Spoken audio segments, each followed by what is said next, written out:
स्वागत है आपका तीसरी कक्षा में। अब तक हम पढ़ चुके हैं इतिहास का परिचय और दूसरा पाषाण काल। तीसरा हमारा आज विषय है सिंधु घाटी सभ्यता और हड़प्पा सभ्यता। लंबे समय तक यह माना जाता रहा कि सिकंदर अलेक्जेंडर के आने से पहले भारत में कोई सभ्यता नहीं थी, मगर 20वीं शताब्दी के दूसरे तीसरे दशक में हुई खोजों ने हमें एक नई सभ्यता का ज्ञान दिया, जिसका नाम शुरुआती नाम सिंधु घाटी सभ्यता और हड़प्पा सभ्यता पड़ा।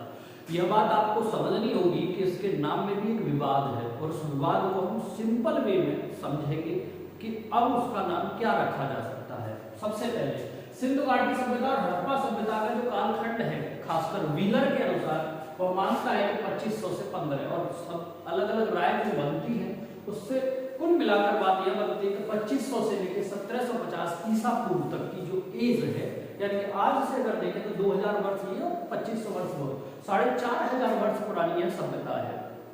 कुछ और रिसर्चेस हैं जो और बात करती हैं, मगर अभी तक तो 2500 से लेकर 1750 ईसा पूर्व का यह दौर सिंधु घाटी सभ्यता या हड़प्पा सभ्यता के नाम से जाना जाता है। भारत में भारतीय पुरातात्विक सर्वेक्षण, क्योंकि उस समय हम गुलाम की स्थिति में थे, उपनिवेश थे एक अंग्रेजों के, तो उन्हीं का एक व्यक्ति अधिकारी सर जॉन मार्शल उस समय भारत में पुरातात्विक सर्वेक्षण का प्रमुख था। उसके अधीन दो व्यक्ति काम कर रहे थे, दयाराम साहनी और राखलदास बनर्जी।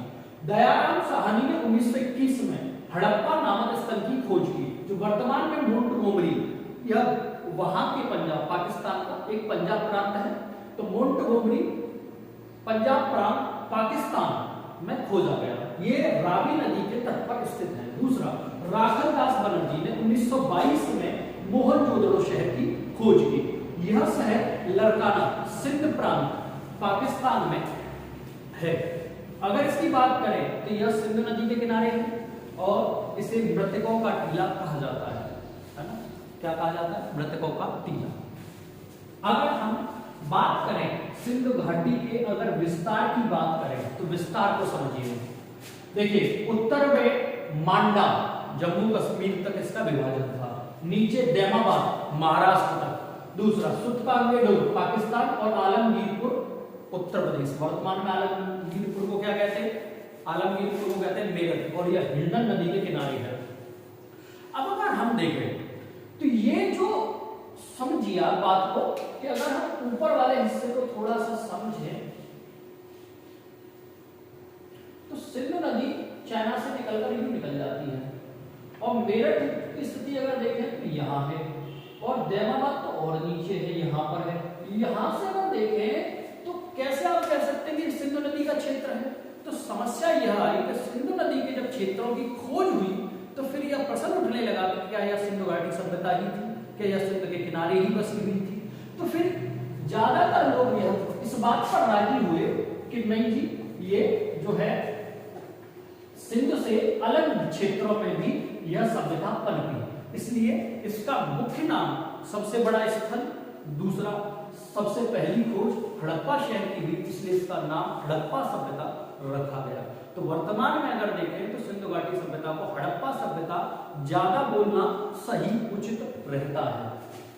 ठीक है, अगर हम इसकी स्थलों की खोज करें तो दो स्थल तो आप देख चुके हैं, हड़प्पा और मोहनजोदड़ो। उसके बाद सुतकांगेडोर, ये जो बात कर रहे हैं पाकिस्तान में, सुतकांगेडोर आरएल स्टाइन ने इसकी खोज की। ये बलूचिस्तान पाकिस्तान के क्षेत्र में है। चनहुदड़ो, यह भी अगर देखें, एक और बात, सुतकांगेडोर किस नदी के किनारे है? तो आप बताएंगे दास्त नदी के। किस नदी के? दास्त नदी के। चनहुदड़ो गोपाल मजूमदार ने खोज की सिंध पाकिस्तान में। यह जो है यह किस नदी के किनारे है? तो आप बताएंगे सिंध नदी के। कालीबंगा, काले रंग की चूड़ियां कहा जाता है। थापर व ब्रजवासी लाल, देखिए थापर और ब्रजवासी लाल ने इसकी खोज की। वर्तमान में हनुमानगढ़, ये जिला राजस्थान में है, वहां इसका स्थल है। क्या कहते हैं कालीबंगा को? काले रंग की चूड़ियां। ठीक है, और चनहुदड़ो अगर हम देखें तो यहाँ से लिपस्टिक के साक्ष्य भी मिल रहे हैं। आगे हम देखें रंगपुर, रंगनाथ राव ने इसकी खोज की। और काठियावाड़ गुजरात में इसका स्थल है। रंगपुर मादर नदी के किनारे है। किस नदी के? मादर नदी के। लोथल की खोज भी रंगनाथ राव ने की और अहमदाबाद गुजरात में है। एक और बात, लोथल भोगवा नदी के किनारे है, लोथल भोगवा नदी के किनारे है। दूसरा, उस समय का गोदीवाड़ा है, आप समझ सकते हैं पोर्ट यार्ड, यानी कि जब समुद्र से व्यापार कर रहे थे, उसको हम एक किससे, अभिलेख से भी समझेंगे। अगला धौलावीरा, धौलावीरा भी गुजरात में ही है, आर.एस. बिष्ट ने खोज की है, कच्छ गुजरात, कच्छ गुजरात। अगर इसकी बात करें कि इसके किनारे कोई नदी नहीं है, वर्तमान में यह वही क्षेत्र है, आप समझ सकते हैं यहाँ लूनी नदी का प्रभाव बंद होता है, यानी कि यहाँ खत्म हो जाती है लूनी नदी। धौलावीरा, धौलावीरा भारत में विश्व विरासत, यूनेस्को की विश्व विरासत सूची में शामिल होने वाला स्थल है, यह बात याद रखिएगा। और अगर विश्व विरासत स्थल में शामिल होने वाला स्थल है और वर्तमान में ही हुआ, तो इससे प्रश्न पूछने का यह चलन जरूर होगा, यह बात याद रखिए। आगे अगर हम बात करें सबसे ज्यादा हड़प्पा सभ्यता या सिंधु घाटी सभ्यता के स्थल भारत में किस राज्य में मिले हैं, तो याद रखिए सबसे ज्यादा गुजरात राज्य में इसके स्थल मिले हैं, ठीक है यह बात। दूसरा, किसी भी सभ्यता को समझना हो या किसी भी कालखंड को समझना हो तो आपको चार व्यवस्थाएं समझनी होंगी, क्योंकि सारी व्यवस्थाएं चार व्यवस्थाओं के ऊपर ही चलती हैं। कैसे, आप समझिए बात को। सामाजिक विशेषताएं, धार्मिक विशेषताएं या धार्मिक जीवन, आर्थिक विशेषताएं और राजनीतिक जीवन। क्या है, आर्थिक विशेषताएं और राजनीतिक जीवन। यह जो चार व्यवस्थाएं हैं यह आपको सारी जानकारी देती हैं, यह बात याद रखिए। सामाजिक विशेषताएं, सामाजिक विशेषताओं में अगर देखें तो हड़प्पा का कालखंड है, यहाँ पर मातृ देवी की मूर्ति मिली है, क्या मिली है, मातृ देवी की मूर्ति। तो मातृ देवी की जब मूर्ति की बात करते हैं तो मातृ सत्तात्मक समाज की ओर इशारा होता है, किसकी ओर, मातृ सत्तात्मक, यानी कि यहाँ माताओं की यानी कि महिलाओं की पूजा की जाती थी। पुरुष तथा महिला दोनों आभूषण धारण करते थे, क्या, पुरुष और महिला दोनों ही आभूषण धारण करते हैं। पासे का खेल तथा पशुओं का युद्ध और नृत्य यहाँ के मनोरंजन के साधन रहे हैं। दूसरा, महिला और पुरुष सूती वस्त्र या फिर कहें कपास के बने वस्त्र, कॉटन के कपड़े, क्योंकि कॉटन का आविष्कार यही होता, आगे देखेंगे, तो यहाँ पर पहन रहे हैं। धार्मिक जीवन की बात करें तो यहाँ पर मंदिर के साक्ष्य नहीं मिले हैं, एक बात याद रखना, मंदिर के साक्ष्य यहाँ नहीं मिले हैं, मूर्तियां मिली है। पशुपतिनाथ की मूर्ति हमें मिल रही है, ठीक है ना, मोहनजोदड़ो कुबड़ वाले सांड की एक प्रतिमा मिल रही है। पशुपतिनाथ की जो मूर्ति मिली है उसके चारों ओर कई सारे पशु दिखाई देते हैं। वर्तमान में इसी को हम भगवान शिव से जोड़ते हैं। वृक्ष पूजा और लिंग पूजा का चलन भी यहाँ दिखाई देता है। और उर्वरता की देवी यानी कि एक स्त्री के गर्भ से पौधा निकलते हुए दिखाया गया है, जिसे उर्वरता की देवी कहा गया। आप यह बात समझिए कि यहाँ पर एक क्वेश्चन बनता है कि मंदिर के साक्ष्य क्या हड़प्पा सभ्यता में मिले? नहीं। यह क्वेश्चन पीसीएस और आईएएस में पूछा गया है, याद ध्यान रखिए इस बात। आर्थिक विशेषताएं, तो यहाँ का मुख्य व्यवसाय जो था वो कृषि था, पशुपालन था, मगर अधिशेष उत्पादन, अधिशेष का मतलब सरप्लस प्रोडक्शन, और जब आपके पास सरप्लस प्रोडक्शन होगा तो आप क्या करेंगे, उसका एक्सपोर्ट करेंगे, सामान्य बात है निर्यात करेंगे।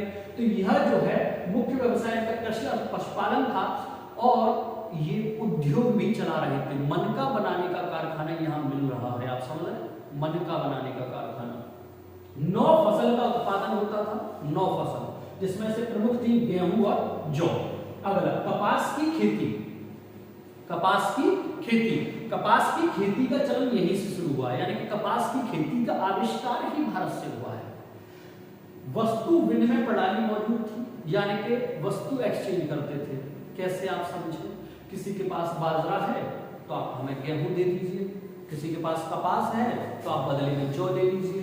तो यह जो स्थिति है, यह जो स्थिति है वह समझिए कि वस्तु विनिमय प्रणाली यहाँ पर मौजूद थी। दूसरा, एक जो मध्य एशिया में हम देखें तो एक अभिलेख से हमें जानकारी मिलती है हड़प्पा की। यह अभिलेख कहता है कि दिलमन यानी कि बहरीन, माकन यानी मकरान तथा मेलुआ यानी कि हड़प्पा के लोग हमारे यहाँ व्यापार करते थे, और व्यापार होता था समुद्र के मार्ग से।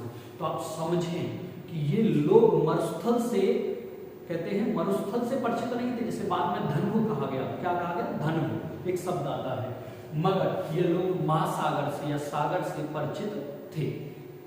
एक जो विशेषता नजर आती है वह आप यह समझिए कि यहाँ के लोग व्यापार कर रहे हैं विदेशों में, आप समझिए बात को, वस्तु विनिमय प्रणाली है, नौ फसल का उत्पादन कर रहे हैं। और सबसे बड़ी विशेषता अगर इस में देखें तो ये जो सिंधु घाटी सभ्यता है, यह जो सभ्यता है यह नगरीय सभ्यता है, और नगरीय के साथ साथ ग्रिड पद्धति पर घर बना रहे हैं, ग्रिड पद्धति पर घर। अब आप कहेंगे ग्रिड पद्धति पर घर कैसे? आज की जो कॉलोनियल सिस्टम है, आज की जो कॉलोनी जो आज घर बनाने का हिस्सा है, वह देखें तो कैसा है। यह जो रास्ता है मान लीजिए, तो यहाँ पर एक घर बन रहा है, यहाँ पर एक घर बन रहा है, एक यहाँ से रास्ता गया, ये रास्ता है, फिर एक घर यूं बन रहा है, ये घर यूं बनना, ये रास्ता यहाँ से निकल गया, और पीछे से भी एक रास्ता निकाल देते थे, और यहाँ से फिर घर बना देते थे। आप यह समझिए कि ये जो पद्धति है, ये आज की मॉडर्न टेक्नोलॉजी है। सब हम इतना विकास करने के बाद समझ पाए हैं कि घर को कैसे बनाना चाहिए, कैसे उसके रास्ते देने चाहिए। यह तरीका आज से 5000 वर्ष पहले सिंधु घाटी सभ्यता के लोगों के पास था। एक बहुत बड़ी विशेषता है। और इनका जो मुख्य दरवाजा था, जो सामने की ओर खुलता था, ये बहुत ही कम खुलता था। क्यों? क्योंकि धूल न उड़े, तो घर में धूल न जाए, इस वजह से। दूसरा, पीछे की ओर जो दरवाजा था, उससे यह अपना करते थे कि निकलते थे आमजन, क्योंकि परेशानी उसमें यह नहीं थी कि कोई निकलता नहीं, कोई गाड़ी नहीं चलती है, तो ये समस्या नहीं होती थी, धूल की कोई समस्या नहीं थी। हर घर में एक कुआं भी मिला है, यहाँ पर ये विशेषता है। तो एक अलग विशेष चीजें दिखाई दे रही है। और नगरीय सभ्यता उस समय पर होना, आप समझिए कि नगरीय सभ्यता है, ठीक है। और दूसरी बात, हड़प्पा और मोहनजोदड़ो को क्या कहा गया है? विशाल साम्राज्य की जुड़वा राजधानी, विशाल साम्राज्य की जुड़वा राजधानी का नाम दिया गया है। आप समझिए बड़ा स्तर है। राजनीतिक जीवन की बात करें तो राजनीतिक जीवन यहाँ पर अस्पष्ट है। क्या है? अस्पष्ट, यानी कि यहाँ पर यह जानकारी नहीं मिल पा रही है कि यहाँ राजनीति में प्रमुख कौन था। संभवतः क्योंकि यहाँ के लोग शांति प्रिय थे। कैसे थे? शांति प्रिय। इस वजह से यह माना जाता है कि वणिक वर्ग यानी कि व्यापारी वर्ग यहाँ पर प्रभुत्व में था। व्यापारी वर्ग यानी कि आप समझिए जो व्यापार कर रहे थे, उनके पास धन था, तो वह सत्ता के केंद्र में बैठे हुए थे। यहाँ का जो समाज है 4 वर्गों में विभाजित था। सबसे पहले व्यापारी वर्ग, दूसरा पुरोहित वर्ग, तीसरा सैनिक वर्ग और चौथा आमजन वर्ग। एक और बात है, यहाँ के जो स्थल है उनको 2 हिस्सों में बांटा गया है, पूरब और पश्चिम, जहाँ एक तरफ आमजन रहता था और एक तरफ विशेष लोग रहते थे। विशेष लोग में आप समझ सकते हैं व्यापारी वर्ग है और पुरोहित वर्ग है, ये 2 लोग वहां रहे हैं। दूसरा, ये तो विशेषताएं हैं कि वह डिवीजन कर रहे हैं, मगर 1-2 शहर ऐसे हैं जहां हिस्सा 3 कर दिया है। जैसे अगर हम देखें तो धौलावीरा में हमें एक विशेषता मिलती है कि यहाँ पर धौलावीरा में जल संरक्षण प्रणाली, कौन सी प्रणाली? जल संरक्षण प्रणाली।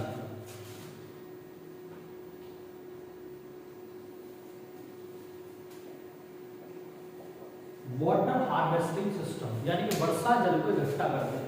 दूसरा, यहाँ की नालियां एकदम ढकी हुई थी और सारी नालियों को एक बड़ी नाली से जोड़कर एक जगह पर पानी इकट्ठा कर दिया जाता है, जिससे पानी का संरक्षण हो सके। ये बहुत बड़ी विशेषताएं रही है। अगर हम देखें राजनीतिक जीवन की, तो राजनीतिक जीवन वणिक वर्ग, व्यापारी वर्ग के हाथ में है। दूसरा, हड़प्पा की जो लिपि है, हड़प्पा की लिपि सबसे अंतर हम क्यों पढ़ रहे हैं इस चीज को?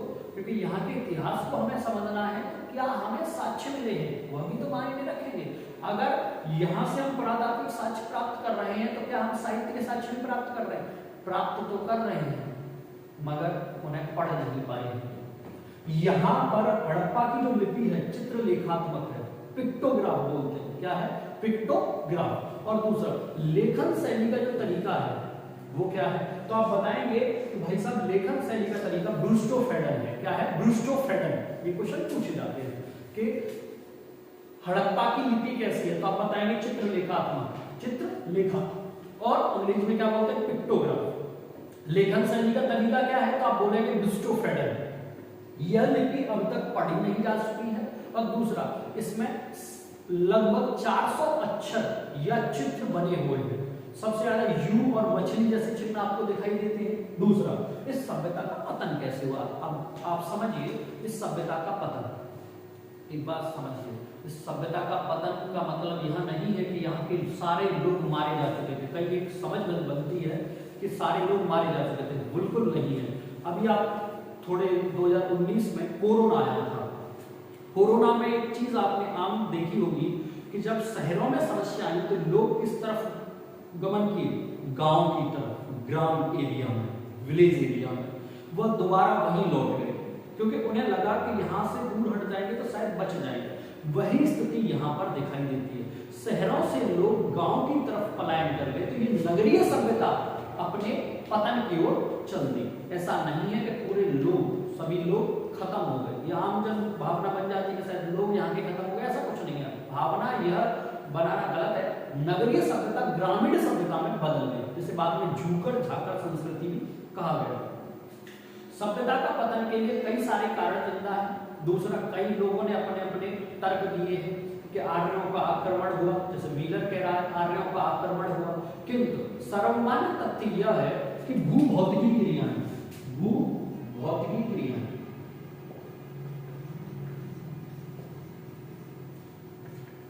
क्रियाओं ने इस सभ्यता को पतन की ओर अग्रसर किया। जैसे भूकंप, सूखा व बाढ़ ने, भूकंप, सूखा और बाढ़ ने यहाँ के ग्रामीण सभ्यता की जो रीढ़ थी, कृषि, उसको नष्ट करने का काम किया। और जब ग्रामीण सभ्यता नष्ट होने की कगार पर आएगी तो शहरी सभ्यता के लिए जो उद्योगों के लिए कच्चा माल है या जो अनाज है जो पैदा हो रहा था वो खत्म होने लगा, यानी कि कम होने लगा। तो जो लोग शहर में रह रहे थे वो कहाँ जाएंगे? सीधे गांव में। तो याद रखिए, सभ्यता का जो पतन हुआ भूभौतिकी क्रियाओं से माना जाता है। सर्वमान्य तथ्य है कि वह माना जाता है, भूकंप, सूखा और बाढ़। मगर कई लोग यह भी मानते हैं कि आर्यों का आक्रमण। अब आर्य अगली कक्षा में पढ़ेंगे वैदिक काल, तो वहां पर आपको आर्यों की बात समझ में आएगी। आर्य कौन थे, वेद क्या थे, वैदिक काल क्या था, उसमें भी दो विभाग हैं या फिर कहें दो डिवीजन है उस वैदिक काल के, ऋग्वैदिक काल और उत्तर वैदिक काल। दोनों को हम अलग अलग सेपरेट पढ़ेंगे क्योंकि थोड़ा लंबा विषय है, समझने के लिए आवश्यक है, तो दो अलग अलग समय लगेगा आपको। दूसरा, इस सभ्यता के पतन ने कई सारी चीजों को आगे बढ़ाया। जैसे यह जो सभ्यता है यह मुख्यतः जिंदा है कृषि पर, एग्रीकल्चर पर। और आप यह भी देखिए कि ये जो सभ्यता है बहुत फली फूल सभ्यता है, मगर यह नगरीय सभ्यता से किसकी ओर बढ़ रही है? अवसान की ओर। और यहाँ से हमें एक चीज और सामान्य आती है कि ये जो लोग थे बहुत सभ्य भी थे, मगर इन्होंने प्रकृति का बेहद दोहन किया। आज के वर्तमान संदर्भ में देखें तो सस्टेनेबल डेवलपमेंट, समपोषणी विकास की जो बात होती है वो इसी का उदाहरण है। इतिहास हम क्यों पढ़ते हैं? इतिहास में जो गलतियां हमने की उसे भविष्य में न दोहराएं। इतिहास को पढ़ने का एकमात्र यह भी उद्देश्य है कि जो इतिहास में हमने गलतियां की उन्हें न दोहराया जाए। हड़प्पा सभ्यता के लोगों ने क्या गलती की थी कि उन्होंने प्रकृति का इतना दोहन कर लिया, प्रकृति उसको सहन नहीं कर पाई और उसने, प्रकृति ने उसे मानव पर अपनी प्रतिक्रिया रूप उड़ेल दिया। क्या उड़ेला? तो वहां भूकंप, सूखा और बाढ़ जैसी स्थितियां दिखाई देती हैं और उनसे यह सभ्यता पतन की ओर जाती है। तो यह चीज जो आप समझ रहे हैं कि हमें यह इतिहास तो पढ़ना ही है, साथ में यह भी समझना है कि हमें ऐसे विकास की ओर चलना चाहिए, ऐसा विकास करना चाहिए जो आगे वाली पीढ़ियों के लिए भी, हमारे इस पृथ्वी को जिंदा रखने के लिए, इस प्रकृति को सुरक्षित रखने के लिए भी आवश्यक है। इसका मैं स्क्रीनशॉट लेने के लिए साइड में हो जाता हूँ, स्क्रीनशॉट ले लीजिए क्योंकि यही वो फैक्ट है जो परीक्षा में पूछे जाते हैं। एक बार स्क्रीनशॉट ले लीजिए और फिर क्लास को यही समाप्त हम करते हैं। ठीक है, अगली कक्षा में मिलते हैं। वैदिक काल। नमस्कार।